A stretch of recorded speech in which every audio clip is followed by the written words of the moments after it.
بندگان خدا، آپ سب کو اور اپنے نفس کو تقوی الہی کی وصیت کرتا ہوں، تقوی الہی کی نصیحت کرتا ہوں، تقوی الہی کی جانب دعوت دیتا ہوں و تاکید کرتا ہوں کہ اپنی زندگی تقوی کے مطابق بسر کریں، تقوی کے زیر سایہ زندگی گزاریں اور تقوی کی بنیاد پر معاملات زندگی انجام دیں۔ تقوی اللہ تبارک و تعالیٰ کی جانب سے انسانی حیات کی حفاظت کے لیے حفاظتی تدبیر ہے اور انسانی حیات کے مختلف شعبوں اور پہلوؤں کے مطابق اور ان کے متناسب حفاظتی تدبیر اللہ تبارک و تعالیٰ نے مقرر فرمائی ہے۔ انسانی حیات کا ایک اہم اور بنیادی پہلو و میدان جس کا انسان کی باقی زندگی پر، دیگر شعبوں پر زیادہ اثر ہے، انسان کی جنسی زندگی یا جنسی زندگی کے تقاضے و لوازمات ہیں، اور یہ قوت اللہ تبارک و تعالیٰ نے انسان میں رکھی ہے اور اس کی تدبیر و تنظیم کا حکم دیا ہے۔ اور اس کی تدبیر کے طور پر اللہ تبارک و تعالیٰ نے حکم دیا ہے، سب سے پہلا حکم تقوی ہے کہ اس پہلو سے انسان تقوی اختیار کرے، یعنی حفاظت کرے اپنی جنسی زندگی کی اور جنسی خطرات سے اور جنسی مہلکوں سے اپنے آپ کو بچائے، محفوظ کرے۔ دوسرا حکم اللہ تبارک و تعالیٰ نے عفت دیا ہے۔ عفت بھی اسی قوت کو روکنے اور اس کے اندر طغیان کو کنٹرول کرنے کا نام ہے۔ وہ چیز جو انسان کے اندر موجود ہو، شدید ہو، لیکن انسان اسے باہر ظاہر نہ ہونے دے، اسے عفت کہتے ہیں۔ جیسے شدید بھوک ہو لیکن انسان اپنی بھوک کا احساس دوسروں کو نہ ہونے دے، یہ عفت ہے۔ انسان ضرورت مند ہو، محتاج ہو اور شدید احتیاج ہو، لیکن اس شدت کے باوجود اپنی حاجت و احتیاج کو دوسروں پر نمایاں نہ ہونے دے، برملا نہ ہونے دے، اسے عفت کہتے ہیں۔ اور جنسی توانائی و طاقت کو حفاظت کرنی ہے اور عفت اختیار کرنی ہے، لیکن اصل تدبیر اللہ تبارک و تعالیٰ نے اس کی جنسی قوت کے استعمال کے لیے، جنسی قوت کی تنظیم کے لیے اور جنسی قوت کے اہداف و مقاصد جس کی خاطر اللہ تبارک و تعالیٰ نے انسان کو یہ توانائی دی ہے، اس کو اپنے صحیح جہت میں رکھنے کے لیے نکاح کی تدبیر مقرر فرمائی ہے۔ اور نکاح کے ذریعے اس کو انسان نے منظم بھی کرنا ہے، محفوظ بھی کرنا ہے، اور اس کے مقاصد و اہداف جن کے لیے یہ قوت دی گئی ہے وہ بھی نکاح کے ذریعے حاصل ہونے ہیں۔ نکاح میں بہت سارے پہلو آ جاتے ہیں ازدواج میں، لیکن اس باس میں ہم تقوی، عفت اور نکاح کے اس جنسی پہلو پر ہی توجہ رکھیں گے۔ ہرچند نکاح کے ذریعے جو نظام بنتا ہے، تشکیل پاتا ہے، وہ وسیع تقاضے رکھتا ہے، خاندان تشکیل پاتا ہے اور اس خاندان کے دیگر بہت سارے شعبے، لوازمات پیدا ہوتے ہیں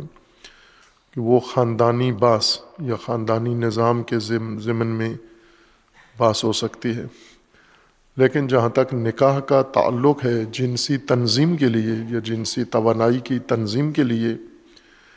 اس کے لیے قرآن کریم نے جو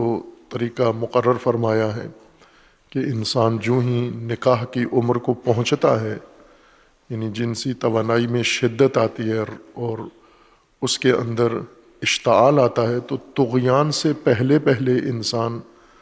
تدبیر نکاح کرے تاکہ یہ پہلو انسان کو زیادہ متاثر نہ کرے اور انسان پر دباؤ نہ ڈالے، باقی شعبات زندگی کو متاثر نہ کرے۔ نکاح کی ایک صورت یہ ہے کہ انسان جو اپنی شخصیت، حیثیت، خاندانی حیثیت کے مطابق عورت کی خاندانی یا سماجی شخصیت کے مطابق، دینی شخصیت کے مطابق اس کا اسی سطح کے مرد سے نکاح ہو، اور مرد کی بھی اپنی دینی سماجی شخصیت کے مطابق جو عورت ہے اس کے ساتھ اس کا رشتہ ہو۔ نکاح کے لیے اور انسان کی باقی زندگی کے لیے قرآن نے ایک زندگی کا پہلو نمایاں کر کے ذکر کیا ہے، خصوصاً اس پہلو سے، نکاح کے جنسی پہلو سے، اور وہ ہے تمتع،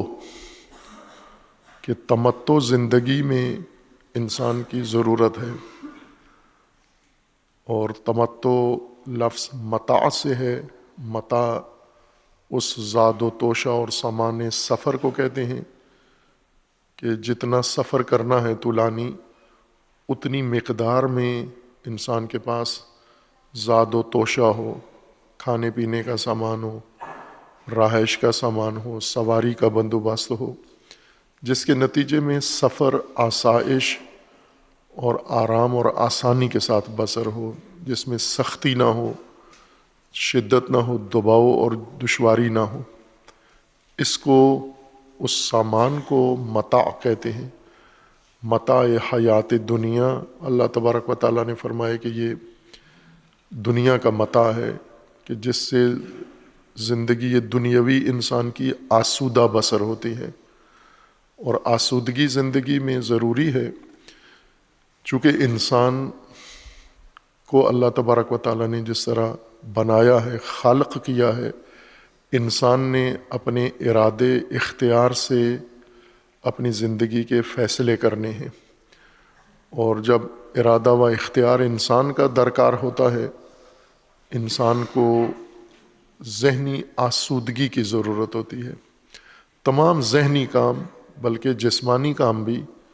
ذہنی آسودگی سے آسان ہو جاتا ہے۔ جو لوگ جسمانی مشقت کرتے ہیں، اگر ذہنی طور پر آسودہ ہوں، یعنی ذہنی طور پر مطمئن ہوں، ذہنی طور پر دباؤ میں نہ ہوں، تو وہ جسمانی فعالیت بھی بہت اچھی کرتے ہیں۔ لیکن اگر انسان کی ذمہ داری ہی ذہنی امور سے تعلق رکھتی ہو، جیسے تعلیم ہے، تعلم ہے، پڑھنا ہے، پڑھانا ہے، سوچنا ہے، فکر کرنا ہے، تدبیر کرنی ہے، انتظام کرنا ہے، مدیریت کرنی ہے، یہ سب ذہنی امور سے ہوتا ہے۔ اور ذہن اس وقت یہ سب کام انجام دے سکتا ہے، ذمہ داریاں، جب ذہن آسودہ ہو۔ اکثر ہم نے دیکھا ہے کہ بہت ہی لائق لوگ، اچھے لوگ، باصلاحیت اور با استعداد لوگ اپنے معمولات میں بعض اوقات ناکام ہو جاتے ہیں۔ مثلا اگر کوئی مدیر ہے تو ناگہان اس کی زندگی میں ایسا ماحول پیدا ہو جاتا ہے کہ وہ امور مدیریت صحیح طریقے سے انجام نہیں دے رہا، ذمہ داری سے اپنا کام نہیں کر رہا، اور جائزہ نہیں لیتے۔ پاکستان جیسے معاشروں میں کسی بھی خلل کو تجزیہ نہیں کیا جاتا کہ یہ کیوں ہو رہا ہے، بس صرف یہ دیکھا جا رہا ہے کہ یہ نہیں ہو رہا، اور نہ ہونا ہی اکتفا کرتے ہیں اور اس کی جزا سزا وہیں پر سنا دیتے ہیں۔ لیکن پیش رفتہ معاشروں میں ایسے نہیں ہوتا۔ پیش رفتہ معاشروں میں کوئی بھی جرم کسی سے سرزد ہوتا ہے تو وہ اس کا تجزیہ کرتے ہیں کہ یہ کیوں ہوا، یہ جرم اس سے کیوں سرزد ہوا۔ مثلا اگر کسی انسان نے قتل کر دیا تو وہ فوراً گواہ اکٹھے کرنا نہیں شروع کر دیتے، بلکہ یہ جائزہ لیتے ہیں کہ اس نے کیوں کیا یہ کام، محرک کیا تھا پیچھے اس کے، اور ذہنی طور پر خصوصاً اس کے ذہنی حالت کو سب سے پہلے تجزیہ کرتے ہیں کہ ذہنی طور پر یہ سالم تھا یا ذہنی طور پر ذہنی خلل کا شکار تھا یہ، اور اسی طرح پھر سزا میں تخفیف ہو جاتی ہے، کمی آ جاتی ہے۔ اگر یہ ذہنی طور پر ڈسٹرب انسان تھا، ذہنی خلل تھا اس کا، اور اس نے جرم کیا ہے، تو اسے سخت سزا نہیں دیتے، بلکہ اس کی سزا اس کے علاج کے ساتھ ہوتی ہے۔ یعنی اس طرح کی سزا اس کے لیے تجویز کی جاتی ہے کہ اس کی ذہنی خلل بھی دور ہو جائے اور ذہنی آسودگی اس کو نصیب ہو جائے۔ لیکن پاکستان جیسے معاشرے جو بے ضابطہ معاشرے ہیں، ان میں کسی چیز کو ہم اس کا پس منظر نہیں دیکھتے، اور مرتکب افراد کی ذہنی حالت ہرگز ملحوظ نہیں رکھتے۔ جب انسان ذہنی طور پر مختل ہو جاتا ہے، ذہنی اختلال اس کے اندر آ جاتا ہے، وہ پھر نامتوازن ہو جاتا ہے، غلط فیصلے کرتا ہے، غلط ارادے کرتا ہے، غلط اقدام کرتا ہے، مجرمانہ کام کرتا ہے۔ ابھی چند دن پہلے لاہور میں ایک کیس واردات ہوئی ہے، پولیس کے حاضر سروس ڈی ایس پی نے اپنی بیوی اور بیٹی مار دی ہے، اور بیوی اور بیٹی حاضر سروس ڈی ایس پی ایک انتظامی افسر ہوتا ہے درمیانے درجے کا، انسپیکٹر کے بعد تھانے دار کے اوپر جس کے نیچے چند تھانے دار ہوتے ہیں ان کا افسر ہوتا ہے، اور ایک علاقے یا کئی تھانوں کا امن و امان کا ذمہ دار ہوتا ہے، تربیت یافتہ ہوتا ہے۔ اور اس عمر میں، ڈی ایس پی کی عمر میں جب آدمی پہنچتا ہے تو جوان بھی نہیں ہے، جذباتی بھی نہیں ہے، پختہ عمر کا ہے، لیکن اس نے اپنی بیوی بھی مار دی اور بیٹی بھی مار دی، اور لاشیں اپنے پولیس تجربے کے نتیجے میں ٹھکانے اس طرح سے لگائیں کہ کسی کو پتہ نہ چلے، اور جا کر خود ہی مقدمہ تھانے میں لکھوا دیا کہ میری بیٹی اور بیوی لاپتہ ہو گئی ہیں۔ بہرکیف وہ اس سے بڑے افسروں نے پتہ لگا لیا کہ خود اس نے یہ کام کیا ہے۔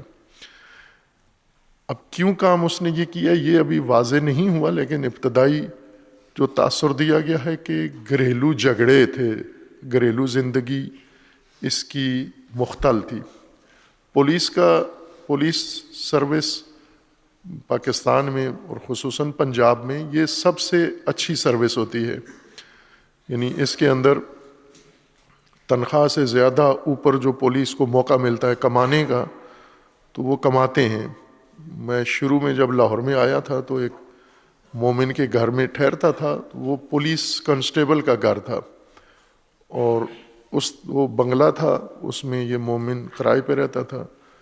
اور انہوں نے بتایا کہ لاہور میں اس کی 4 کوٹھیاں ہیں پولیس سپاہی کی، اور دوسرے 2-3 شہروں میں بھی انہوں نے کہا کہ وہاں پر بھی اس کے بنگلے اور کوٹھیاں ہیں۔ ایک سپاہی کی تنخواہ کتنی ہوتی ہے، لیکن ان کو موقع ملتا ہے، اس لیے لوگ بہت ترجیح دیتے ہیں پولیس نوکری کو، انہیں موقع ملتا ہے کمانے کا اور کماتے ہیں۔ اب ایک ڈی ایس پی ہو تو اس کے پاس تو موقع ہے بہت کمانے کا، اور کماتے بھی ہیں، چاروں ہاتھوں سے کماتے ہیں۔ ویسے اللہ نے 2 ہاتھ رکھے ہیں، پولیس کے 4 ہوتے ہیں، چاروں ہاتھوں سے کماتے ہیں۔ اس کے باوجود کہ اتنی اچھی اس کی سروس ہے، جاب ہے، عہدہ ہے، رینک ہے، لیکن یہ جرم اس نے انجام دیا ہے چونکہ ذہنی طور پر گھریلو معاملات میں آسودہ نہیں تھا۔ گھر میں اس کے جھگڑا تھا، 2 شادیاں اس نے کی ہوئی تھیں، تو پہلی بیوی اس کو تنگ کرتی تھی یا مطالبات کرتی تھی اور اکثر اس کے ساتھ لڑتا رہتا، جھگڑتا رہتا، تو آخرکار اس نے رائے حل یہ نکالا کہ ان دونوں کو مار دوں، ماں بیٹی کو، اور آسودہ ہو جاؤں۔ خوب یہ جرم ہوتا ہے جب انسان ذہنی طور پر اختلال کا شکار ہوتا ہے، ذہنی اضطراب پیدا ہوتا ہے، ذہنی دباؤ میں آ جاتا ہے، ذہنی کھنچاؤ آ جاتا ہے، اور ذہنی دباؤ سب سے بڑا دباؤ ہے۔ انسان کو اگر جسمانی طور پر شکنجے کیے جائیں، الٹا لٹکایا جائے، اس کے اوپر بھاری پتھر رکھے جائیں، اسے گھسیٹا جائے، تشدد کیا جائے، زخمی کیا جائے، اس سے انسان اتنا متاثر نہیں ہوتا جتنا ذہنی کھنچاؤ اور ذہنی تناؤ اور ذہنی دباؤ کی وجہ سے انسان ناکارہ ہو جاتا ہے۔ بالکل جن لوگوں کے گھروں میں جھگڑے ہیں وہ عموماً دکاندار ہیں تو بھی صحیح کاروبار نہیں کر سکتے، وہ معلم ہیں صحیح تدریس نہیں کر سکتے، وہ طالب علم ہیں صحیح تعلم و تدرس نہیں کر سکتے، کوئی سماجی کام ہے ان کے ذمہ وہ اپنا کام دھیان سے، توجہ سے، تمرکز سے انجام نہیں دیتے، اور کئی دفعہ اسی وجہ سے ان کی نوکریاں ختم ہو جاتی ہیں، انہیں ہٹا دیا جاتا ہے، معزول کر دیا جاتا ہے، صحیح نتائج اپنے کام کے نہیں دے سکتے۔ لہٰذا سرکاری طور پر تو یہ لوگ چل جاتے ہیں، لیکن پرائیویٹ کمپنیوں میں ان کو جلدی ہی، جن کے کارکردگی تھوڑی ہوتی ہے اور کمپنی کو فائدہ نہیں دے رہے ہوتے، انہیں جلدی فارغ کر دیا جاتا ہے۔ گھریلو جھگڑے سب سے زیادہ بڑا عامل ہے، گھریلو الجھنیں، شادی شدہ لوگ جن کے گھروں کے اندر جھگڑے ہیں، سروے بھی کیا جائے تو زیادہ ذہنی طور پر ڈسٹرب لوگ، چڑچڑے لوگ، جھگڑالو لوگ، بد زبان لوگ، یہ وہی ہوتے ہیں جن کے گھریلو معاملات ٹھیک نہیں ہوتے، خلل کا شکار ہوتے ہیں۔ اتنا دباؤ ہے اس کو، چونکہ سماجی مسئلہ ہے، یہ کوئی منطق و فلسفہ سے مربوط نہیں ہے، ہر چند علم النفس کا موضوع ہے، علم النفس میں، نفسیات میں اس کو پڑھا بھی جاتا ہے، بیان بھی کیا جاتا ہے، لیکن اپنے اثر کے لحاظ سے یہ سماجی موضوع ہے، اور سماجیات کو سمجھنے کا طریقہ علوم نہیں ہوتے کہ علوم میں بیٹھ کر ہم سماجیات کو مشاہدات سے انسان سمجھتا ہے، دیکھتا ہے، اپنے معاشرے کا مشاہدہ کرے، لوگوں کا مشاہدہ کرے، جو لوگ شادی شدہ ہیں ان کی زندگیوں کو دیکھے، ان کے پیشے کو دیکھے، اور پیشے میں ان کی مہارت اور پیش رفت کو دیکھیں۔ کئی لوگ مہارت کے لحاظ سے اعلیٰ مہارت رکھتے ہیں اور پیشہ ورانہ تجربہ رکھتے ہیں، تعلیم ان کی بہت اچھی ہے، لیکن پیشہ ورانہ یا پیشے میں کارکردگی صفر ہے یا کمزور ہے۔ ان کی بڑی وجہ یہ ہوتی ہے کہ یہ آسودہ نہیں ہوتے، ذہنی طور پر ذہنی عدم آسودگی کا شکار ہوتے ہیں، اور ذہنی عدم آسودگی میں بڑا حصہ گھریلو مسائل کا ہوتا ہے، گھریلو جھگڑوں کا ہوتا ہے، اور گھریلو جھگڑے زیادہ تر تو مالی دباؤ کی وجہ سے ہوتے ہیں، جو بظاہر ہم عموماً دیکھتے ہیں یا ان کو تجزیہ کرتے ہیں کہ مالی دباؤ کی وجہ سے تنخواہ کم ہے، خرچے زیادہ ہیں، تقاضا زیادہ ہے اور رسد کم ہے، تو اس وجہ سے ایک بے سکونی گھر کے اندر پیدا ہوتی ہے، چونکہ ضروریات پوری نہیں ہوتی۔ لیکن اگر ہم دیکھیں تو مالی فقر و فاقہ کی وجہ سے سماجی طور پر لوگ یا پیشہ ورانہ زندگی رکھنے والے لوگوں کی زندگیوں پر 10% فقر و فاقہ اثر انداز ہوتا ہے۔ کئی فقیر لوگ ہیں، ان کے ہاں فقر ہے، روٹی پوری نہیں ہے، لیکن جھگڑا بھی نہیں ہے اور اضطراب بھی نہیں ہے، گھر انہوں نے لڑائی جھگڑے کا میدان بھی نہیں بنایا ہوا، اور بالکل ضروریات کے لحاظ سے نچلی سطح کی زندگی ہے، لیکن خلل نہیں ہے، ذہنی طور پر ان کے اوپر اثر نہیں پڑا۔ تو یوں نہیں کہ فقر ہر صورت میں انسان کو ذہنی اضطراب یا تناؤ کا شکار کر دیتا ہے، بعض صورتوں میں کرتا ہے۔ زیادہ تر جو گھریلو جھگڑے ہیں میاں بیوی کے درمیان، ان کا بالواسطہ یا بلا واسطہ تعلق ان کے جنسی رابطے سے ہوتا ہے، عورت مرد کا گھریلو زندگی میں ظاہر نہیں کرتے، نام نہیں لیتے، زبان پہ نہیں لاتے کہ اصل وجہ یہ ہے، لیکن پیچھے محرک یہی ہوتا ہے۔ مثلا جو فرد مرد عموماً غصے میں رہتا ہے، گھریلو ناچاکی، گھریلو زبان تلخی والی، بد اخلاقی والی، جھڑکنا بچوں کو، باقی باہر جب آتا ہے بالکل ٹھیک ہوتا ہے، لوگوں کے ساتھ آ کے بالکل دوست ہوتا ہے، ہنستا ہے، کھیلتا ہے، مذاق مستی کرتا ہے، گھر آتے ہی اس کے چہرے پہ سلوٹیں آ جاتی ہیں، اس کے ماتھے پہ کروٹیں آ جاتی ہیں، اور وہ ایک دم غصے میں فرعونی روپ اختیار کر لیتا ہے۔ اس کی وجہ یہ ہے کہ وہ فریق دوم اس مرد کے تناؤ میں دخیل ہے، یعنی زوجہ اس کی دخیل ہے اس میں۔ بسا اوقات برعکس بھی ہوتا ہے کہ مرد اپنی لذتیں باہر پوری کر آتا ہے، دفتر میں، دکان میں، سڑکوں میں، جہاں جہاں اس کا جو بھی شعبہ ہے، تو وہاں پر وہ اپنی ضرورت پوری کر لیتا ہے حرام طریقے سے، ناجائز طریقے سے، صفح کے ذریعے. اور جب گھر میں زوجہ کی طرف آتا ہے تو وہ احساس اس کا ہوتا ہی نہیں ہے جو زوجہ کو چاہیے. تو وہ محسوس کرتی ہے کہ زوجہ اس کے لیے وہ احساس، زوجہ کے لیے مرد اپنا احساس ظاہر نہیں کرتا، چونکہ یہ قضا کھا آیا ہے، اس کا پیٹ بھرا ہوا ہے اور عورت گھر میں ہے. ظاہر اس نے حرام کام نہیں کیا، اس طرف گئی بھی نہیں، وہ صرف اپنے شوہر کے ساتھ ازدواجی زندگی گزار رہی ہے، اور شوہر یہ ناجائز طریقے سے اپنے احساس ضائع کر کے زوجہ کو محروم رکھتا ہے. تو یہ چیز نفسیاتی طور پر عورت کے اوپر اثر انداز ہوتی ہے. کتنے ایسے مسائل ہیں، خواتین کی بیماریاں جو پیروں کے پاس لے جاتے ہیں، اور اکثر پیروں کے پاس دیہاتوں میں، گاؤں میں، شہروں میں بھی پیروں کے پاس عورتوں کو زیادہ پیر کے تعویذ سے اور دم سے آرام آتا ہے. مرد کو پیر کا تعویذ اتنا اثر نہیں کرتا، عورتوں پر زیادہ اثر کرتا ہے، چونکہ پیر اکثر دھوکے باز ہوتے ہیں، دھندا ان کا ہوتا ہے، وہ انہی عورتوں کے لیے پیر بنتے ہیں. ان کی پیری میں اور کوئی چیز دخیل نہیں ہے سوائے یہی جنسی تقاضا ان کا. وہ اسی لیے دکان بناتے ہیں پیری کی کہ عورتیں زیادہ پیروں کے پاس آتی ہیں. اور پیر کو طریقہ آتا ہے ایسی، یعنی پیر نفسیاتی طور پر جانتا ہے اس کو کوئی بیماری نہیں ہے، کوئی مسئلہ نہیں ہے، در حقیقت گھریلو الجھنیں ہیں، شوہر کی طرف سے اس کو شکایت ہے، شوہر اس کو پورا وقت نہیں دیتا، توجہ نہیں دیتا، تو شوہر کی کمی پیر پوری کرتا ہے. اس وجہ سے عورت آسودہ ہو جاتی ہے، گویا پیر کا تعویذ بڑا اثر کرتا ہے. اب یہ سماجی مسائل ہیں جس کی طرف ہمیں توجہ کی ضرورت ہے کہ کبھی بھی اپنے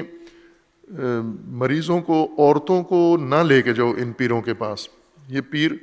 ٹھیک کر دیں گے آپ کی عورت کو، لیکن ایسا ٹھیک کریں گے کہ وہ بیماری سے زیادہ برا انجام ہوگا اس کا، اور وہ صحت سلامتی جو پیروں کے پاس حاصل ہوتی ہے وہ نامطلوب ہے، اسے پسند نہ کریں آپ. کئی جگہ ایسے ہوتا ہے، کئی جگہ عورتیں خود بتا بھی دیتی ہیں کہ یہ مسئلہ ہے، الجھن ہے، مثلا بچے پیدا نہیں ہو رہے، وہ پیروں کے پاس چلے جاتے ہیں، اور پھر پیدا ہونا شروع ہو جاتے ہیں جب سے پیر دوا دیتا ہے یا تعویذ دیتا ہے. تو یہ خلل ہے، یہ سماجی انحراف ہے. اس کے پیچھے، اس جرم کے پیچھے جنسی اختلال ہے خاندان کے اندر، میاں بیوی کے اندر. اگر شوہر یہ حق اپنی زوجہ کے لیے مخصوص رکھے کہ اس کے علاوہ کسی اور طرف توجہ نہ کرے، اور زوجہ یہ حق، چونکہ یہ حقوق میں سے ہے، فقہی طور پر یہ تقاضا، یہ حق میاں بیوی کا حق ہے، اس کو رائٹ کہا گیا ہے. یہ فریضہ یا حدود میں سے نہیں ہے، حقوق میں سے ہے، اور حقوق ادا کرنے ہوتے ہیں. جس کا جس پر حق ہے وہ فریق صاحب حق کا حق ادا کرے. یہ جنسی تقاضا، یہ عورت مرد میاں بیوی دونوں کا حق ہے، اور یہ حق انہیں ادا کرنا ہے. اس حق کو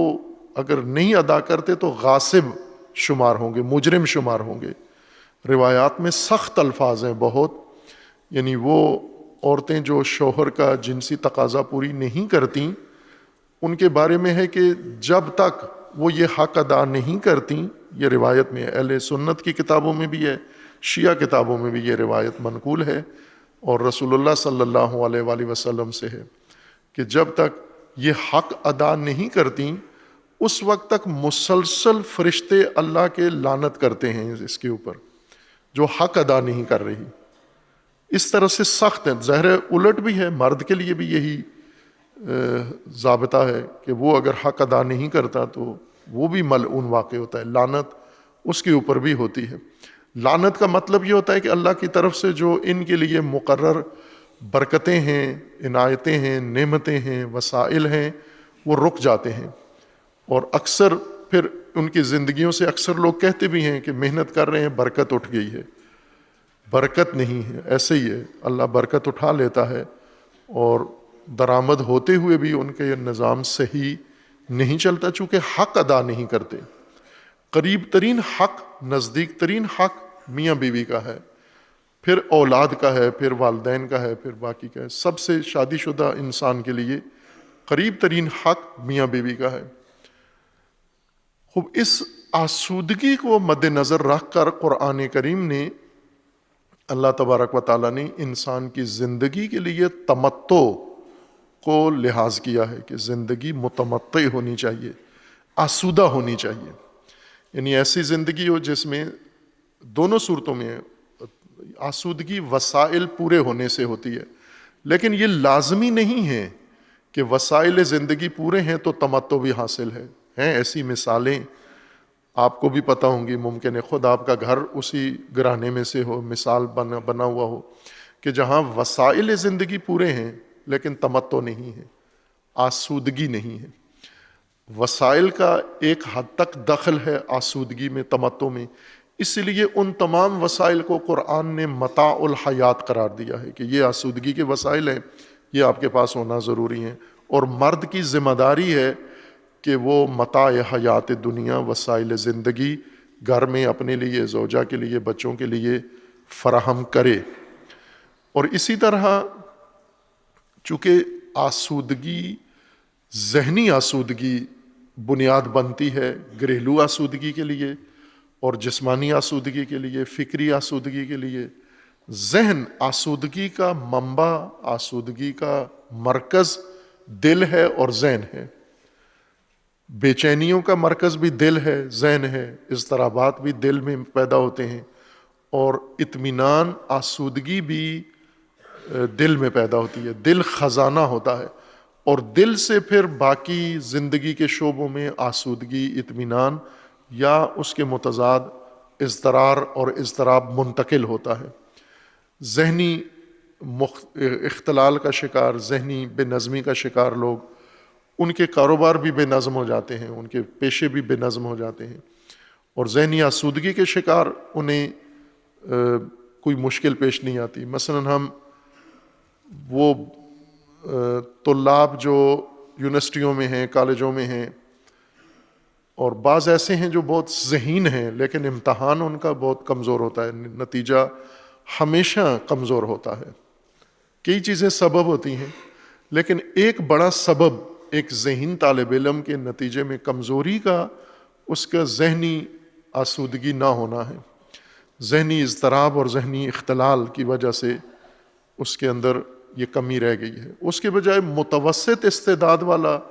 بچہ وہ نتیجہ ہمیشہ اچھا دیتا ہے یا کسی ایک امتحان میں بہت اعلیٰ کارکردگی دکھاتا ہے۔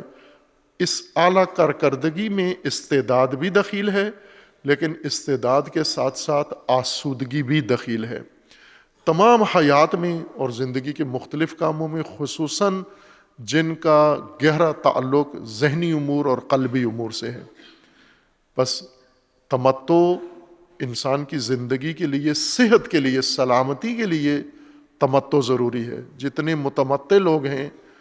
یعنی ذہنی آسودگی ہے، ان کے جسم سالم ہیں، بیماریاں کم ہیں، ان کے گھریلو مسائل اتنے الجھے ہوئے نہیں ہیں۔ آپ مثلا ہم دیکھیں، اپنے معاشرے میں دیکھیں، رشتہ داروں کے آپس میں رابطے کتنے تلخ رابطے ہیں، بہت ہی انتہائی ناگوار رابطے ہیں۔ سگے بھائی ہیں، بہن بھائی ہیں، بہت تلخ روابط ہیں۔ کیوں ہیں؟ خوب اس وجہ سے کہ ان کے ذہنوں میں پیچھے اضطراب ہے، اضطرار ہے، ذہنی آسودگی نہیں ہے، اور جو ذہن آسودہ نہ ہو وہ ہمیشہ شاکی رہتا ہے، شکوہ کنندہ رہتا ہے، گلہ مند رہتا ہے، طلبکار رہتا ہے ہمیشہ، اور کسی کو تحمل نہیں کرتا، برداشت نہیں کرتا۔ یہ ذہنی اختلال کا ایک نتیجہ یہ ہے کہ سماجی رابطے انسان کے خلل کا شکار ہو جاتے ہیں، اور اگر ذہنی آسودگی ہو تو انسان تحمل کرتا ہے، رشتہ داروں کی ناگواریاں بھی تحمل کرتا ہے، برداشت کرتا ہے۔ کہ ابھی سب سے زیادہ ہمارے معاشرے کے اندر ہم میں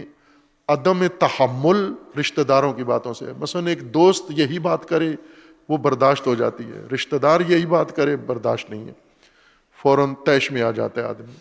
بھائی بہن یہ بات کریں غلط لگتی ہے، پڑوسی یہی بات کرے تو ہنس دیتا ہے انسان، آگے سے مسکرا دیتا ہے پڑوسیوں کے تبصرے پہ، لیکن رشتہ داروں کے تبصرے پہ آگ لگ جاتی ہے اہم مواقع کے اوپر۔ چونکہ ذہنی آسودگی اگر ہو تو تحمل بڑھ جاتا ہے، برداشت بڑھ جاتی ہے. ذہنی آسودگی نہ ہو تو برداشت کم ہو جاتی ہے. جب آپ ذہنی اضطراب کا شکار ہیں تو معمولی بات بھی کسی کی غصہ دلاتی ہے، تحمل نہیں کرتا انسان اس کو. بس ذہنی آسودگی بہت اہم ہے. قرآن کریم نے بھی اس کو اطمینان قلب کو ذکر کیا ہے، اور پھر اطمینان قلب کے لیے، ذہنی آسودگی کے لیے، قلبی آسودگی کے لیے قرآن کریم نے ذکر کیا ہے. ذکر الہی سے قلوب مطمئن ہوتے ہیں، اور دیگر وجوہات ذکر کی ہیں جن سے قلوب مطمئن ہوتے ہیں. لیکن ایک بڑا دخل ذہنی عدم اطمینان یا ذہنی اضطراب میں انسان کی ازدواجی زندگی اور اس کے تعلقات ہیں آپس میں.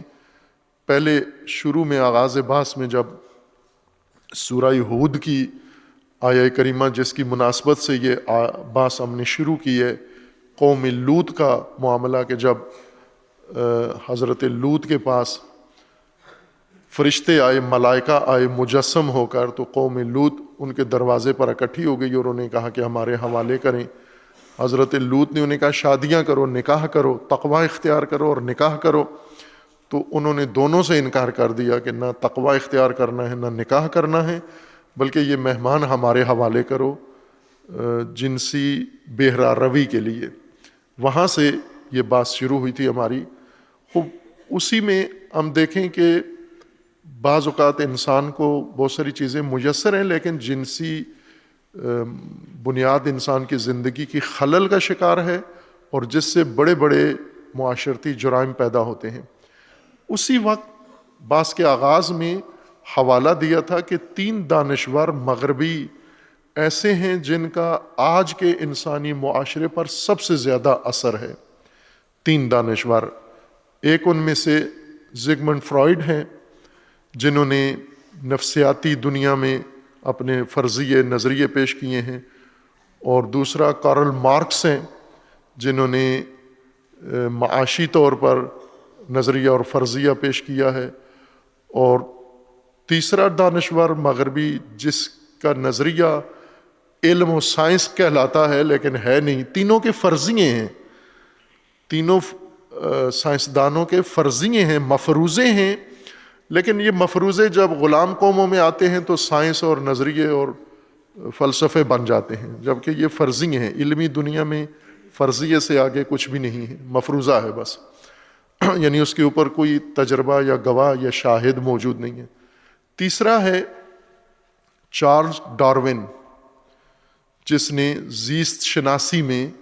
حیاتیات میں تکامل انواع کا نظریہ پیش کیا ہے کہ انسان بندر کی اولاد ہے، یا انسان جانوروں کی ترقی یافتہ شکل کا نام ہے. یہ فرضیہ ہے اس کا انسان کی خلقت کے بارے میں. زگمنڈ فرائڈ نے نفسیات کے بارے میں نظریہ یہ پیش کیا کہ انسان کے 99% اعمال اس کے جنسی خلل کی وجہ سے پیدا ہوتے ہیں، اچھائیاں بھی برائیاں بھی. انسان، عورت، مرد جو کچھ کرتے ہیں وہ در حقیقت پیچھے جنسی محرک ہوتا ہے، بالواسطہ اور بلا واسطہ. کارل مارکس نے وسائل اور پیداوار کو، اقتصادی امور کو معاشرتی زوال اور معاشرتی عروج کی بنیاد قرار دیا ہے. تینوں کا میدان الگ الگ ہے، اور تینوں نے اپنے اپنے میدان میں فرضیہ سازی کی ہے جو پھیل کے باقاعدہ دین کی شکل اختیار کر گئے تینوں کے نظریے. اور آج ہمارے بچے ان کو سائنسی نظریات کے طور پر مانتے ہیں. ہمارے جو اساتید ہیں، معلمین ہیں، جو یہیں سے یہی چیزیں پڑھ پڑھ کے معلم بن جاتے ہیں، وہ اعتقاد کے ساتھ، بڑے یقین کے ساتھ بچوں کو پڑھاتے ہیں آگے، بغیر اس کے کہ اس کا علمی جائزہ لیں یا اس کے دوسرے پہلو کا بھی ملاحظہ کریں. تینوں نے افراد کیا ہے، یوں نہیں کہ ہم ان تینوں کے تینوں میدان میں نظریات کو یکسر قلعدم قرار دیں اور باطل، ایسا نہیں ہے. کارل مارکس نے جو اقتصادی پیداوار اور وسائل کی تجزیہ کیا ہے وہ کافی حد تک قابل قبول ہے، درست ہے. اسی طرح ڈارون نے جو ارتقاء حیاتیات میں ذکر کیا ہے وہ بالکل جڑ سے غلط بات نہیں ہے، اس کے اندر ایک حقیقت ہے، لیکن اس کو آ کے انسان سے جوڑنا یہ افراط ہے۔ اسی طرح فرائڈ نے جو کچھ کہا ہے وہ بھی افراط ہے کہ ہر انسانی تعلق، ہر انسانی رابطہ، ہر انسانی ضابطہ، ہر انسانی عمل، ہر انسانی عکس العمل یہ انسان کی جنسی محرک کے نتیجے میں ہوتا ہے۔ یہ افراط ہے، یہ درست نہیں ہے۔ لیکن یہ ضرور ہے کہ جنسی محرک انسان کا انسان کی زندگی میں باقی تمام عوامل سے زیادہ مؤثر ہے۔ اتنے باقی عوامل تاثیر گزار نہیں ہیں جتنا جنسی عامل انسان کی زندگی میں اثر ڈالتا ہے۔ اس کو انسان چونکہ عموماً پردے میں، لبادے میں یہ اثر ظاہر ہوتا ہے، بالواسطہ یہ اثر ظاہر ہوتا ہے، لہٰذا ہم تجزیہ کر کے اس کو ربط نہیں دے سکتے، لیکن یہ یقیناً ہوتا ہے ایسے۔ عام مشاہدہ بھی انسان کرے تو انسانی زندگی کا بیشتر اختلال اس وجہ سے ہوتا ہے، اور ان میں سے ایک انسان کی ذہنی آسودگی ہے جس میں یہ عامل سب سے زیادہ اثر انداز ہوتا ہے۔ اس لیے قرآن کریم نے جہاں انسان کی زندگی کے باقی شعبوں میں تمتع کو ملحوظ رکھا ہے اور تمتع کو قرار دیا ہے، مقرر کیا ہے انسانی زندگی کا جز کے طور پر، تمتع جنسی زندگی میں بھی لازمی قرار دیا ہے کہ تمتع آسودگی، چونکہ یہ عامل قوی ہے، محرک ہے، اس کی تاثیر سب سے زیادہ ہے، تو اس کو آسودگی بھی اتنی ہی چاہیے ہوتی ہے۔ اور یہ جتنے حرام کام ہو رہے ہوتے ہیں، مثلا ایک عام آدمی کتنا جنسی محرمات کا مرتکب ہوتا ہے جوانی کے بعد، اب تو جوانی سے پہلے ہی شروع ہو جاتے ہیں، لیکن جوانی کے بعد اور بڑھاپے تک، جب تک چل پھر رہے ہیں، جب تک آنکھیں کان کام کر رہے ہیں، ایک انسان جنسی محرک کے تحت کتنے غلط کام کرتا ہے۔ مثلا نامحرم عورتوں کو دیکھتے ہیں،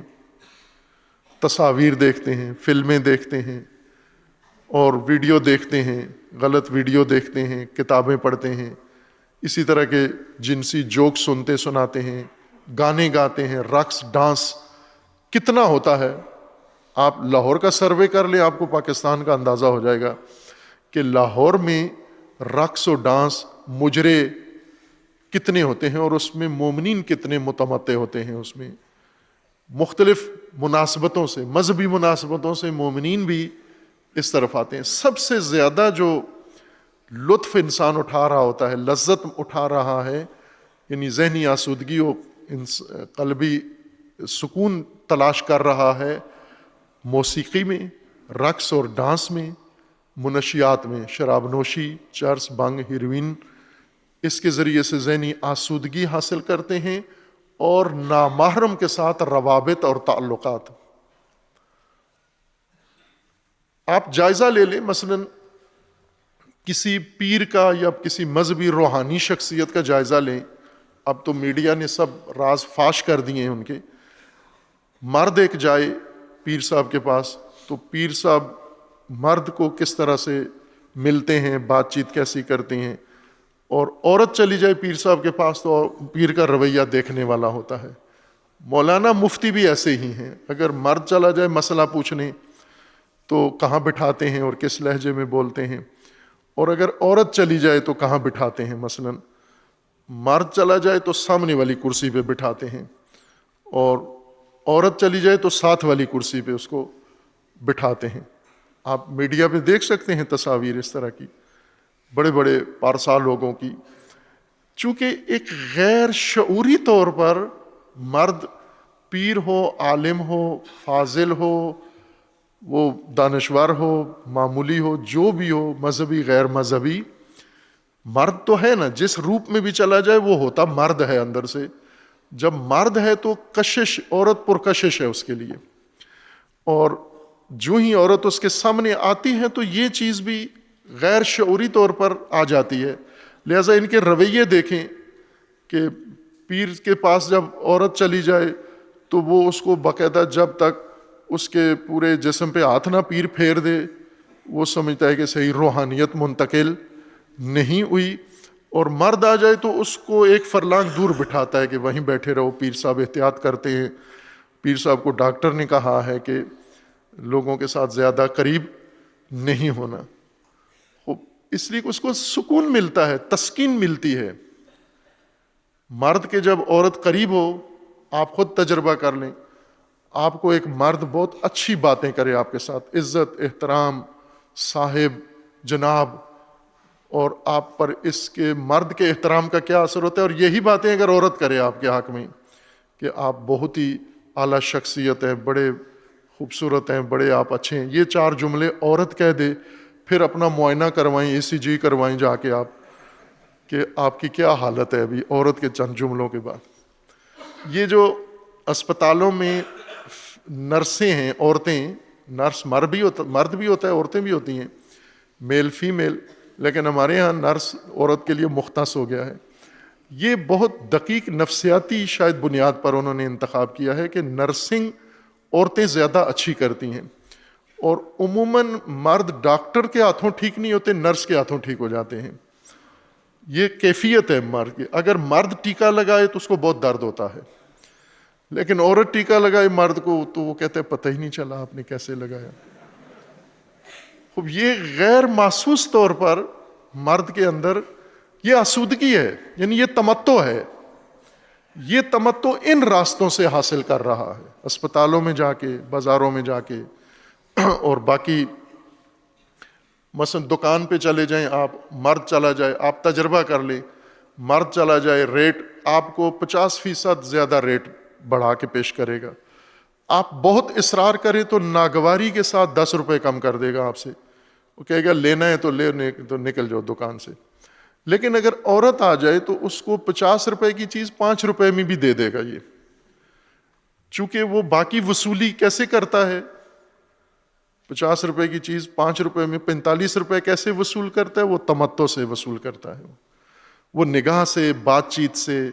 اور ان باتوں سے تبادلہ کرتا ہے. بے شک ایک دوسرے کو نہ چھوئیں، لیکن یہ جو دل ربائی والی باتیں کرتے ہیں، عورتیں بھی بڑی ماہر ہیں بعض خریداری میں، کہ مردوں کو جا کے بہت جلدی جال میں اتار لیتی ہیں دکاندار کو، اور وہ بھی ان کے سامنے ہتھیار ڈال دیتا ہے، پھر ان کی کہی ہوئی قیمت پر ان کو چیز بیچ دیتا ہے. یہی تمتع ہے، یہ ناجائز اور یہ صفا ہے. اس کو زنا کہا گیا ہے. روایت کے اندر یہ ہے کہ قیامت میں کچھ لوگ زانی شمار ہوں گے، زناکار، جبکہ انہوں نے کیا نہیں ہے، اور انہیں تعجب ہوگا کہ ہمیں زانیوں کے ساتھ کیوں کھڑا کیا گیا ہے، ہم نے تو کبھی یہ کام نہیں کیا. تو انہیں یہ کہا جائے گا کہ یہ آپ کا زنا آنکھوں کے ذریعے ہے، زنا بالعین ہے، نگاہ سے کیا ہے تم نے. یعنی یہ جو لطف اٹھایا ہے، لذت اٹھائی ہے نامحرم عورتوں سے، یہ اسی زمرے میں آتا ہے. اس وجہ سے آپ اسی کیٹیگری میں چلے گئے ہو. یہ تمتع نکاح سے حاصل ہونا چاہیے، اور یہ تمتع میاں بیوی ایک دوسرے کے لیے فراہم کر سکتے ہیں، اور یہ تمتع سے قلبی سکون ان کے گھر میں پیدا ہوتا ہے. پھر ماحول پورا اطمینان والا ماحول گھر کے اندر، احترام والا ماحول گھر کے اندر پیدا ہوتا ہے. اس تمتع کے لیے، یہ تمتع ہر زندگی کے شعبے میں ہے، اس کو ہم مختص نہیں کر سکتے نکاح کے ساتھ. جیسا پہلے بیان کیا ہے کہ قرآن کی زیادہ آیات معمول کے زندگی کے بارے میں ہیں، متاع الحیات الدنیا. لیکن نکاح اور طلاق میں بھی ہے کہ طلاق میں بھی تمتع ملحوظ رہے، آسودگی، خصوصاً عورت کی آسودگی ملحوظ رہے، کہ مرد اگر رشتہ ختم کر رہا ہے تو طلاق کے اندر یہ تمتع کا خیال رکھے کہ اس کو اتنے حقوق دے، یا اتنے اس کو حقوق نہیں بھی ہیں، حق مار نہیں بھی ہے، تو اپنی طرف سے اضافہ دے دے اس کو، تاکہ وہ زندگی میں دباؤ میں نہ آئے یا کسی حرام کا ارتکاب نہ کرے. نکاح دائمی میں شرط ہے، لازمی ہے دونوں کے لیے کہ ایک دوسرے کو تمتع فراہم کریں، یعنی آسودگی فراہم کریں. اور اس کے لیے نکاح کے کئی طریقے قرآن کریم نے ذکر کیے ہیں، چونکہ مقصود زندگی کی آسودگی ہے، اضطرار اور اضطراب سے انسان کو محفوظ رکھنا ہے، تاکہ باقی امور انسان درست کر سکے. جیسے مجاہدین ہیں، جنگ پہ جاتے ہیں تو جنگ پہ بیویاں تو نہیں لے کے جاتے. ابھی جو پاکستان کے افواج ہیں لڑ رہے ہیں تو بیویاں تو محاذوں پہ نہیں رکھی ہوئی انہوں نے, بیویاں گھروں کے اندر ہیں, لیکن یہ جنگ میں مصروف ہیں, محاذوں پہ ہیں, سرحدوں پہ ہیں. تو یہ تو انسان کی ضرورت ہے, یہ جنسی ضرورت, یہ کس طرح پوری کرتے ہیں؟ امریکی اسرائیلی افواج میں باقاعدہ اس کام کے لیے بیویوں کے متبادل عورتیں رکھی جاتی ہیں. فوج کا آدھا دستہ عورتوں کا ہوتا ہے. یہ افغانستان میں امریکی رہے ہیں نیٹو, تو ہر ملک کی فوج میں آدھی عورتیں ہیں آدھے مرد ہیں. اور اگر عورتیں نہ بھی ہوں تو انہوں نے قوانین یہ بنا لیے ہیں کہ مرد سے جنسی استفادہ کر سکتا ہے. ان کے ہاں ہم جنس بازی قانونی حیثیت رکھتی ہے. تو خصوصاً فوج کے لیے, امریکی فوج کے لیے باقاعدہ طور پر امریکی پارلیمنٹ نے یہ قانون بنایا ہے کہ افواج میں اگر کئی ریاستوں میں ہم جنس بازی کی اجازت ہے, امریکہ میں 50-51 ریاستیں ہیں, چاند ایک میں جنسی ہم جنس بازی کی اجازت نہیں ہے, اور چاند ایک میں ہم جنس بازی کی اجازت ہے, مرد کے ساتھ, عورت کے ساتھ. لیکن افواج کے لیے انہوں نے خصوصی قانون بنایا ہے کہ افواج میں فوجی, چونکہ ان کو ضرورت پڑے گی, ملک گھر سے دور سال رہنا ہے یا سال سے بھی زیادہ عرصہ, تو ان کو تو بتا دیا گیا کہ آپ نے اس طرح سے جنسی ضرورت اپنی پوری کرنی ہے. اور نہ بھی اگر پارلیمان بتائے تو وہ خود جانتے ہیں کس طرح کرنی ہے, اور پہلے یہ کام کرتے ہیں بعد میں جنگ کرتے ہیں. وہ ان افواج میں تو بندوبست ہے باقاعدہ ان کاموں کا. اسلامی فوج میں کیا ہے کہ اسلامی فوج میں مردوں کو جنگ پہ بھیج دیں آپ, گھر سے دور سرحدوں پہ, پرانے دور کی سرحدیں, آج کل تو جہازوں کے ذریعے افواج منتقل ہوتے ہیں اور باقاعدہ رسمی پیشہ ور فوجیں ہیں. پہلے پیشہ ور فوجیں نہیں ہوتی تھیں, رضاکار فوجیں ہوتی تھیں. رضاکار یعنی جنگ کے موقع پر بلایا جاتا تھا, جنگ کے علاوہ اپنے گھروں میں کھیتی باڑی کرتے تھے یا دکانیں چلاتے تھے, جنگ کے موقع پہ سپاہی بن کے جنگ کرنے آ جاتے تھے. اب جنگ کے لیے انہوں نے سرحدوں پہ جانا ہے, سرحدیں ان کے علاقوں سے ہزاروں میل دور ہیں, اور ان ہزاروں میل کا سفر بھی تقریباً مہینہ لگتا تھا گھوڑے اور اونٹ سے, سرحد سے گھر تک آنا اور گھر سے سرحد تک جانا, تو ہر روز آنا جانا بھی ممکن نہیں تھا. اس کے لیے, اس جیسی ضرورتوں کے لیے, مثلا تجارتی سفر ہے, تجارتی سفر ایک شخص جاتا ہے مکہ سے شام, تجارتی سفر میں جاتا ہے, پیدل جاتا ہے, اونٹ پہ جاتا ہے, مہینہ لگ جاتا ہے آنے جانے میں. خوب یہ راستے میں جب سفر تجارتی کر رہا ہے, گھر سے دور ہے, جنگ میں چلا گیا, گھر سے دور چلا گیا, اس کے لیے ضرورت ہے, یا کسی اور مجبوری, اضطرار یا کسی بھی وجہ سے انسان گھر سے دور چلا گیا, جب زیادہ فاصلہ اس شخص کو گھر سے دور گزارنا ہے, وقت گزارنا ہے, تو یہ کیا کرے؟ آیا امریکی فوجیوں کی طرح ہم جنس بازی کرے, یا خود لذتی کرے, استمناء کرے, نامحرم کے ساتھ رابطہ کرے؟ تقاضا تو ہے, اس جس طرح کھانا اس کو ضرورت ہے, جنگ میں ہے تو کھانا بھوک لگے گی, سفر میں ہے بھوک لگے گی, تو کھانے کا انتظام تمتع کہلاتا ہے, متاع کہلاتا ہے. کھانے کا انتظام ساتھ لے کے جاتا ہے راستے میں, متاع دنیا یا متاع بطن ہے.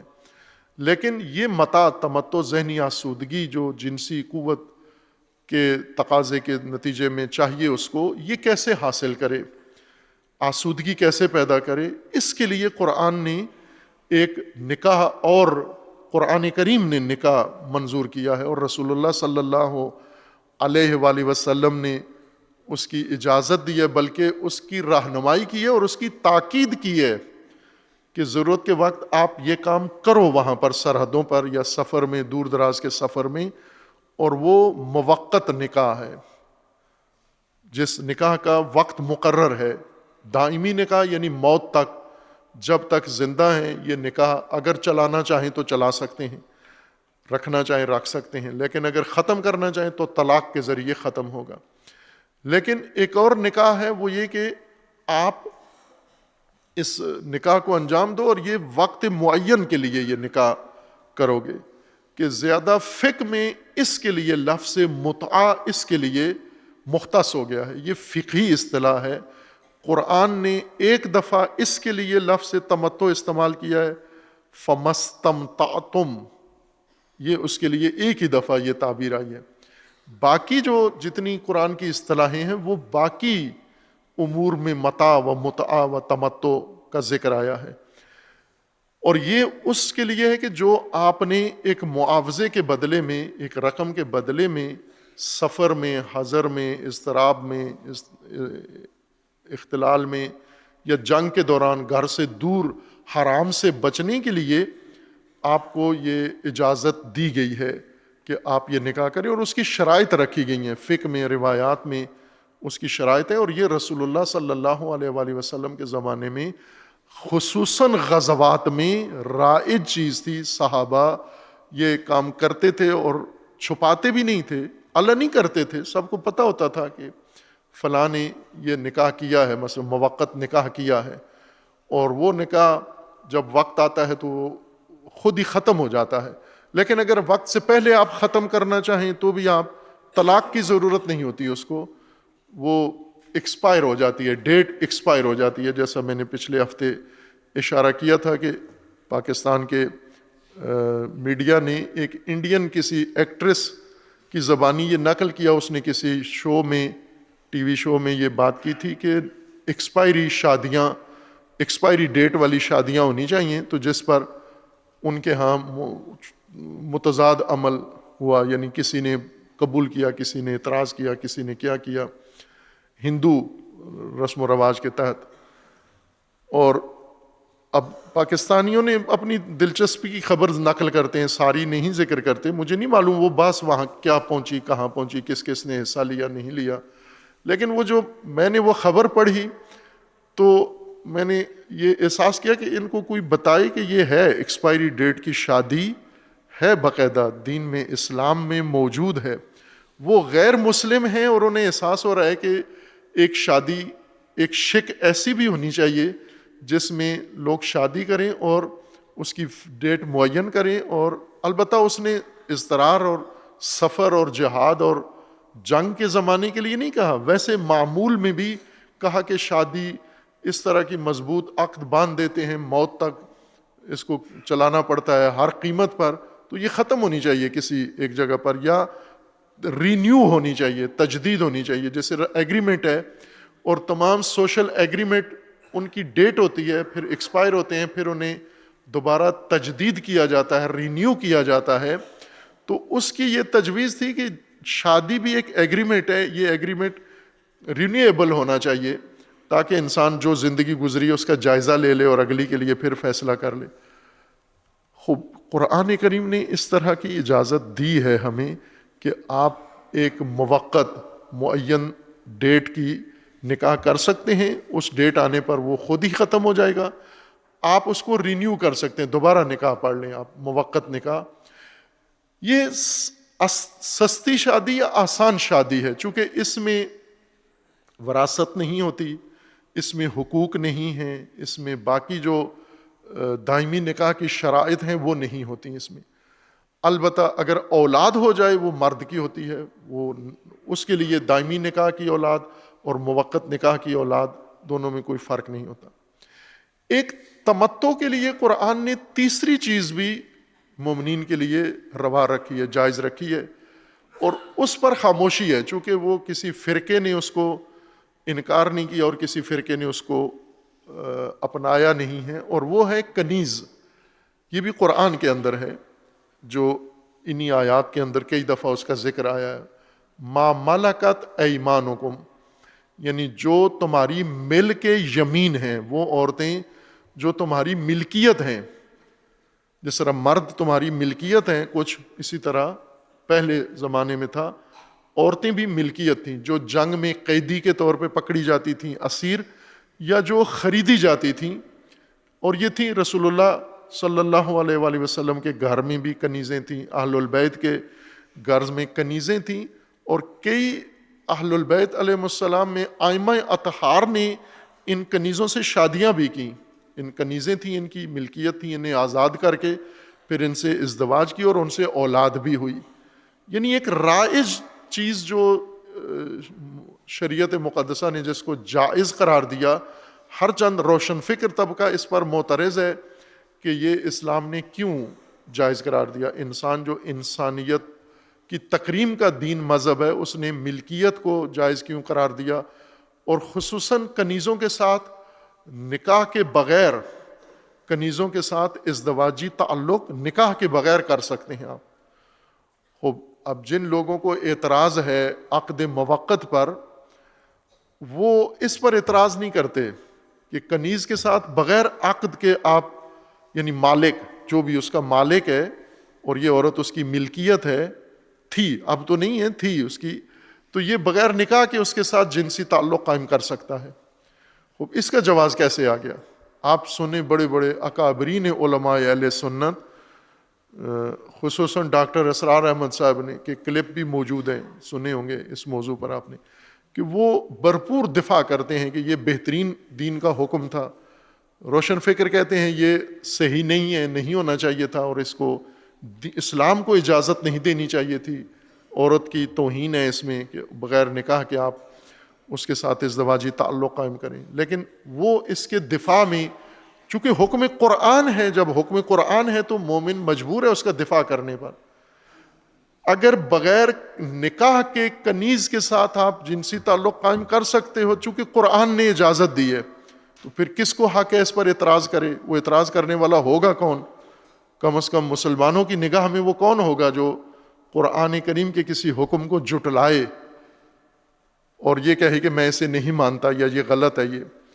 تو ظاہر دین اسلام سے خارج ہو جائے گا۔ تو دین اسلام نے یہ 3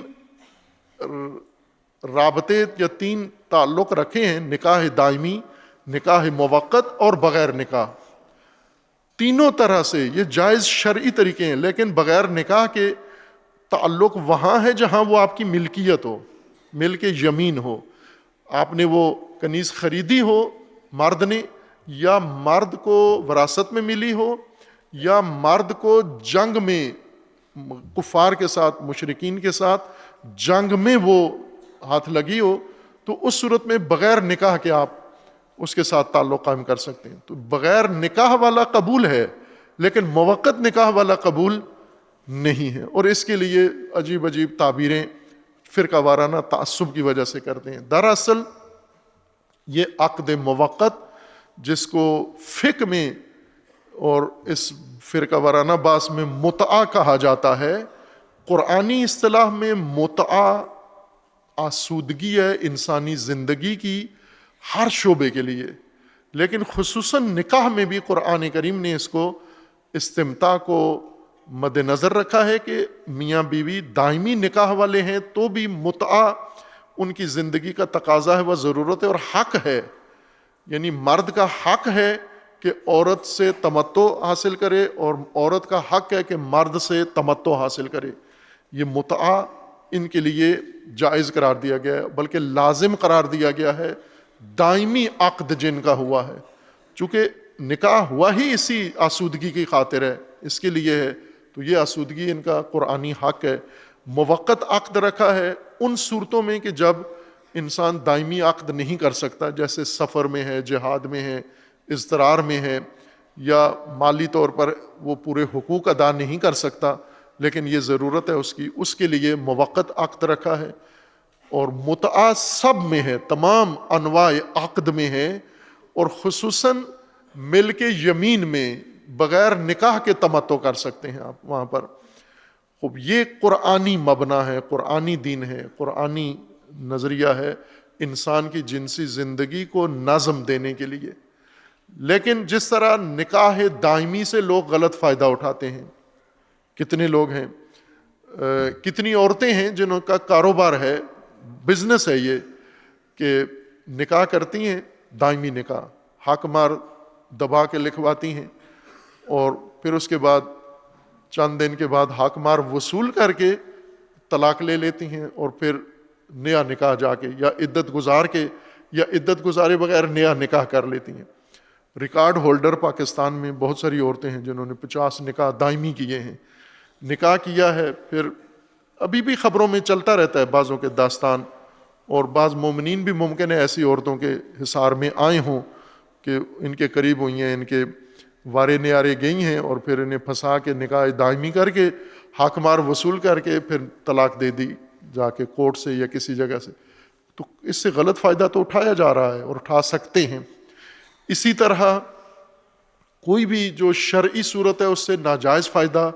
اٹھا سکتے ہیں. عقد موقت سے بھی ناجائز فائدہ اٹھا سکتے ہیں. تو اگر کسی چیز سے ناجائز فائدہ اٹھایا جا سکتا ہے تو وہ شرعاً ممنوع نہیں ہو جاتی، حرام نہیں ہو جاتی. بہت ساری چیزیں ہیں، جیسے مسجدوں سے ناجائز فائدہ اٹھایا جا رہا ہے، توہین مذہب قانون سے ناجائز فائدہ اٹھایا جا رہا ہے، قوانین سے ناجائز فائدہ اٹھایا جا رہا ہے، آئین سے ناجائز فائدہ اٹھایا جا رہا ہے. وہ بہت ساری چیزیں ہیں جن سے ناجائز فائدہ اٹھایا جاتا ہے. تو وہ ناجائز فائدہ اٹھانا پابندی ہونی چاہیے، نہ کہ اس شرعی حکم پر یا اس سولوشن پر. یہ ایک رائے حل ہے مومنین کے لیے اور عورت مرد کے لیے، پاکیزگی بچانے کے لیے رائے حل رکھا گیا ہے. اور ایک چیز جس پر کسی فرقے کو کوئی اعتراض نہیں ہے وہ عقد دائمی کے بغیر، نکاح موقت کے بغیر ناجائز تعلقات، دوستی، فرینڈشپ، اس پہ کسی کو کوئی اعتراض نہیں ہے. تمام فرقے شیعہ سنی اس قسم پر راضی ہیں کہ یہ ٹھیک کام ہے، یہ جوانوں کی ضرورت ہے، یہ آج کی نسل کی ضرورت ہے، یہ بچے ہیں یہ کرتے رہتے ہیں. اس پر تمام اجماع ہے. کسی مفتی کو اس پر اعتراض نہیں ہے، کسی مولانا کو اس پر اعتراض نہیں ہے، کسی عام بندے کو اس پر اعتراض نہیں ہے، کسی ذاکر خطیب کو اس پر اعتراض نہیں ہے. یہ پاکستان میں سب سے جائز کام ہے عوام کے نزدیک، عوامی لحاظ سے، یہ مولویوں کے نزدیک. لیکن وہ جو اللہ نے مقرر فرمایا ہے اس پر اعتراض ہے انہیں کہ یہ غلط ہے، یہ نہیں ہونا چاہیے. کیسے ہونا چاہیے؟ ناجائز ہونا چاہیے. یعنی مل کے یمین بھی نہیں ہے، نکاح موقت بھی نہیں ہے، نکاح دائمی بھی نہیں ہے، لیکن آپ ویسے اپنے اڑوس پڑوس کی عورتوں سے جتنا ناجائز تعلقات قائم کر سکتے ہو کرو آپ. اور یہ چیز میسر ہے اور عام ہے، اس وقت عام ہے، بہت اتنی عام ہے. اب جیسا میں نے کہا کہ یہ لذت حرام موبائل، جن کے پاس ٹچ سسٹم موبائل ہے، سمارٹ موبائل ہے، جس میں کال کرنے کی کم سہولت ہے، سگنل نہیں آتے. اکثر سمارٹ فون والے جب فون کال آتی ہے سگنل نہیں آ رہے، ہیلو آواز نہیں آ رہی، لیکن تصویر بڑی خوبصورت آتی ہے. اس میں کال نہیں آتی، سگنل نہیں جاتا، ویڈیو بہت اچھی آتی ہے اور تصویر بڑی اچھی آتی ہے، فلم بڑی اچھی آتی ہے اس میں. اور اسی لیے انہوں نے یہ فنکشن اس میں زیادہ رکھے ہیں سمارٹ فون کے اندر، تاکہ جو انسان کو نکاح سے تمتع حاصل کرنا ہے وہ سمارٹ فون سے حاصل کر لیں. اب ظاہر ہے اس کی کمپنیاں ہیں، مختلف ہیں، آئی فون ہے اور سامسنگ ہے اور کیا کیا بلا ہیں، اور پھر ہر ایک کی پوچھتے ہیں ریزولوشن کتنی ہے، تصویر کیسے نظر آتی ہے. مثلا کال جو ہے وہ چائنا فون میں بھی اچھی وصول ہو جاتی ہے، لیکن چائنا فون میں تصویر اچھی نہیں آتی، لہٰذا مہنگا اور اچھا فون چاہیے مومن کو، تاکہ جس میں یہ تصاویر اس کے پاس بڑی زیبا اور کھلی تصاویر ہوں. یہ کام جائز ہے. موبائل پہ فساد فاشا جائز ہے، سڑکوں پہ فساد فاشا جائز ہے. اور لاہور اس وقت، یہ بات اخبار کے حوالے سے میں ذکر کر رہا ہوں، جو ایک انڈسٹری، شو بیز انڈسٹری، جو فلمی انڈسٹری، ڈرامہ انڈسٹری ہے، ایکٹر و ایکٹریس کا کام ہے، یہ ان کے حوالے دے رہا ہوں کہ پاکستان کے ایکٹر و ایکٹریس کا اس بات پر اجماع ہے کہ لاہور جنسی لحاظ سے فساد کا مرکز ہے. اور لاہور کے بہت سارے علاقے، بڑے علاقے، جہاں اب تو ہر علاقے میں یہ سہولت میسر ہو گئی ہے، بلکہ یہی جیل روڈ جو ادھر ڈیفینس روڈ کو لگتا ہے، کچا جیل روڈ جس کو کہتے ہیں، یہ اس وقت انہی بدنام ترین سڑکوں میں سے یہ ہے. اور کئی لوگوں نے بتایا کہ یہاں یہ دھندے عروج پر ہیں. اور کئی دفعہ ہمیں کسی رات کے سفر میں دیر سے واپس آیا، ہمیں سڑک سے گزرے تو وہ دیکھا ہم نے وہ مناظر وہاں. اس وقت بھی عورتیں کھڑی ہوئی ہیں وہاں دکانوں کے سامنے اور رونق لگی ہوئی ہے. آ جا رہے ہیں لوگ بٹھا کے، موٹر سائیکل پہ کوئی بٹھا کے لے جا رہا ہے، کوئی گاڑی پہ بٹھا کے لے. یہ جائز ہے، یہ سب کو پتہ ہے، مفتیوں کو پتہ ہے، بڑی بڑی مسجدیں اس روڈ کے اوپر ہیں، ان کے ائمہ کو پتہ ہے کہ یہ دھندا ہوتا ہے. کئی ایسے علاقے ہیں جہاں پر گھروں کے اندر باقاعدہ ابھی 1-2 چھاپے پڑے ہیں اور پکڑے گئے ہیں, وہاں پر لوگ, وہاں عورتیں مرد سارے اکٹھے ہیں, شراب بھی پیتے ہیں اور یہ عمل زنا بھی مرتکب ہوتے ہیں. تو اس طرح سے اپنی لذت اٹھا لیتے ہیں حرام کے طریقے سے, اعتراض کوئی بھی نہیں کرتا. خوب انہی کاموں سے بچنے کے لیے قرآن کریم نے آپ کو طریقے بتائے ہیں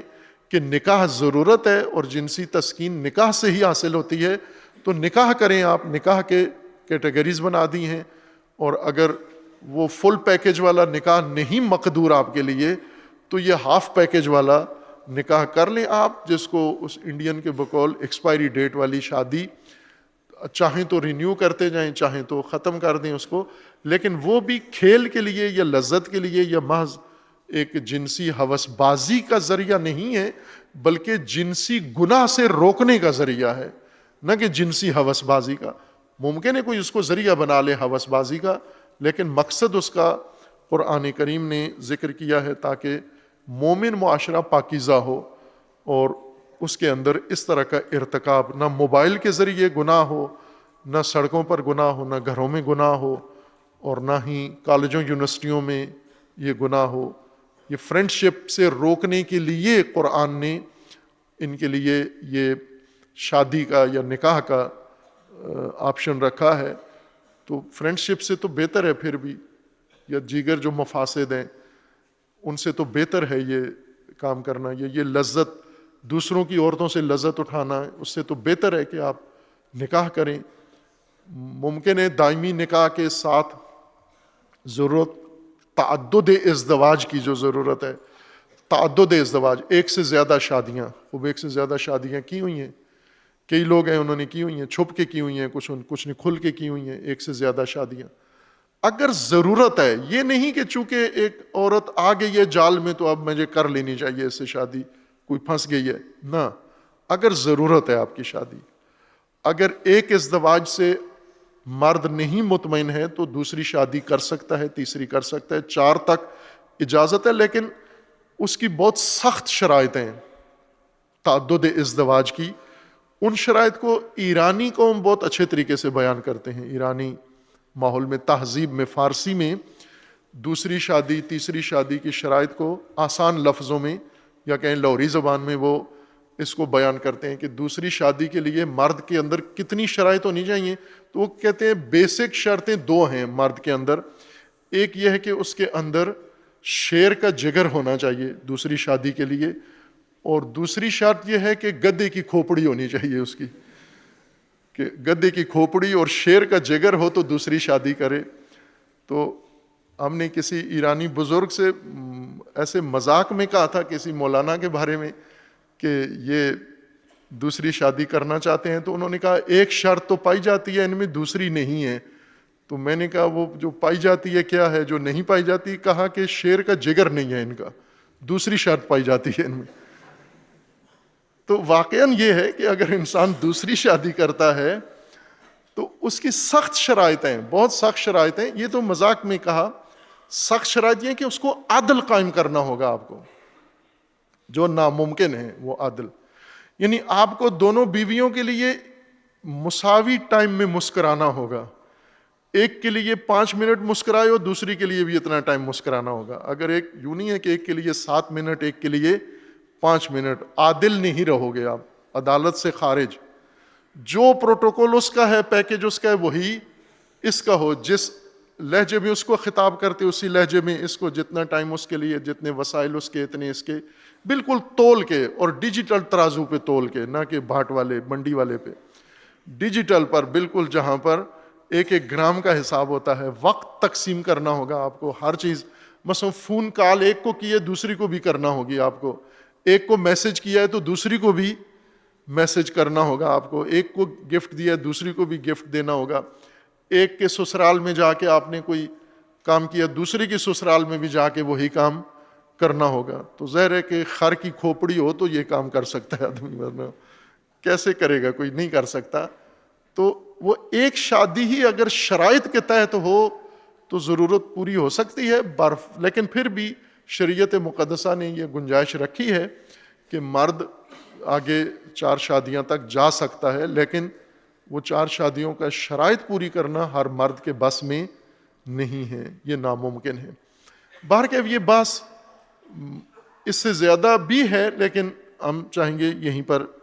اکتفا کرتے ہیں کہ قرآن کریم نے جنسی بے راہ روی سے بچانے کے لیے تقوی کو سپر کے طور پر حفاظتی تدبیر کی ہے، اور تقوی کے ذیل میں عفت اور نکاح کو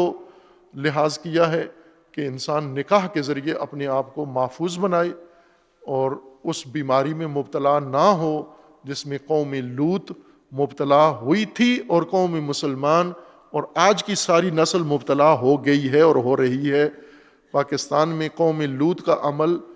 اعداد و شمار اکثر اوقات نشر ہوتے رہتے ہیں، خوفناک حد تک زیادہ ہیں۔ یہ قوم لوط کا عمل یعنی ہم جنس بازی، جبری ہم جنس بازی یا اختیاری اور رضایت کی ہم جنس بازی پاکستان میں قدیم سے ہے، اور حتیٰ دینی مدرسے اس سے محفوظ نہیں ہیں۔ آئے دن آپ کو خبروں میں یہ تلخی سننا پڑتی ہے، دیکھنا پڑتی ہے، شرمندگی کہ دینی مدرسوں کے اندر علماء، مفتی، مدرس وہ بھی یہ حرکت کرتے ہیں، ہم جنس بازی کرتے ہیں، اور اس سے بچنے کا طریقہ قرآن نے بتایا ہے، اور خطرہ بہت زیادہ ہے۔ اتنا خطرہ ہے کہ مدرسے کا عالم بھی نہیں بچ پا رہا اس سے۔ تو اسی سے اندازہ کر لینا چاہیے ہمیں کہ قرآن کریم نے کیوں اتنی شدید اہتمام کیا ہے اور اس کے لیے نظم بیان کیا ہے۔ جب ہم دینی اداروں کے اندر بھی دیکھتے ہیں یہ حرکت ہو رہی ہے اور یہ ظلم کرتے ہیں بعض لوگ مجرمین، یہاں لاہور شہر کے بڑے بڑے اداروں کے اندر یہ کام ہوتا ہے، اور اس کے اثرات عالمی سطح پر بھی پڑتے ہیں، ملکی سطح پر بھی پڑتے ہیں۔ یہی مجرمین، چونکہ یہ عام ہے، مثلا جیسے ابھی اہل سنت کو متعہ پہ اعتراض ہے، ہم جنس بازی پہ کوئی اعتراض نہیں ہے۔ مدرسے میں ہو تو شاید ثواب بھی ہوتا ہے، چونکہ اس کو روکنے کے لیے کوئی اقدام نہیں کرتے۔ یہی ملا اس کا سارے اس کے دفاع میں آ جاتے ہیں، پورا مدرسہ اس کے دفاع میں آ جاتا ہے،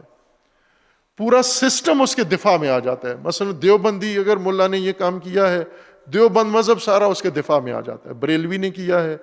پورے بریلوی مسلک اس کے مقابلے میں آ جاتا ہے۔ اور شیعوں نے بھی دیکھا دیکھی ایک دو شہروں میں تلخ سنا ہے ہم نے کہ وہاں بھی یہ حرکت ہوئی ہے، اور وہاں بھی ان کا اپنا بورڈ ان کے ساتھ کھڑا ہو جاتا ہے اور بالکل دفاع کرتے ہیں۔ پھر معاملہ رفع دفع کر کے متاثرہ فریق کے ساتھ سلو کر کے، ہم جنس بازی کی سلو نہیں ہو سکتی، یہ حق خدا ہے، اس کی سیدھی سزا موت ہے، لواط کی سزا موت ہے۔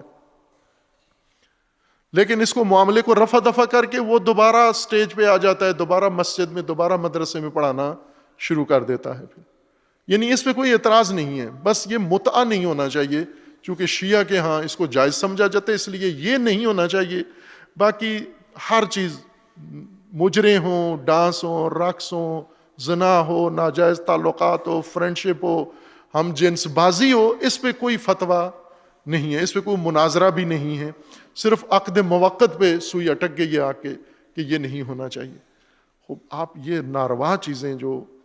اور روز بروز پھیل رہی ہیں، آلودگی بڑھ رہی ہے، تعلیمی ادارے مبتلا ہو رہے ہیں، یہ اگر دینی مدرسوں کی حالت ہے تو آپ دیکھیں اسلام آباد یونیورسٹی میں ہم جنس بازی، وہ گینگ ہم جنس بازی، یعنی پورے گروپ نے ایک بچے کے ساتھ ہم جنس بازی کی اور وہ ظاہراً مر بھی گیا۔ مری کیڈٹ کالج میں، یہ وہ جو مجھے یاد ہیں ابھی اخباروں میں سرخیاں بنی ہیں، یہ وہ باولپور یونیورسٹی میں، اس طرح یونیورسٹیوں میں، کالجوں میں کہیں زیادہ ہوتا ہے، لیکن وہ تو یہ سمجھتے ہیں یہ ہمارا حق ہے۔ دینی مدرسے میں جب وہ اس کو زیادہ اچھالتے ہیں۔ بارکیف جہاں بھی ہو یہ ناروا عمل ہے، ناجائز عمل ہے، اور ہم جنس بازی کے بجائے اور خود لذتی کے بجائے نکاح کرو آپ، جو قرآن نے رکھا ہے۔ تقوی کا ذریعہ نکاح ہے، نکاح حفاظتی بندوبست ہے انسان کے لیے، عورت اور مرد کے لیے۔ اللہ تبارک و تعالی سب کو، مومنین کو، مومنات کو، جوانوں کو، بچوں کو، بچیوں کو پروردگار اس فساد جنسی سے محفوظ فرمائے خداوند تعالی، اور اللہ تبارک و تعالی ہم سب کو لباس عفت و تقوی اختیار کرنے کی اللہ توفیق عطا فرمائے، اور پروردگار ان تمام جوانوں کو ہر فساد شر اور بلیہ سے محفوظ فرمائے اللہ تبارک و تعالیٰ، اور خداوند تبارک و تعالیٰ ان والدین کو بچوں کے لیے نکاح کی تسہیل کی توفیق عطا فرمائے، اور پروردگار اس امت کو، اس معاشرے کو جوانوں کے نکاح کے لیے تسہیل کی توفیق عنایت فرمائی۔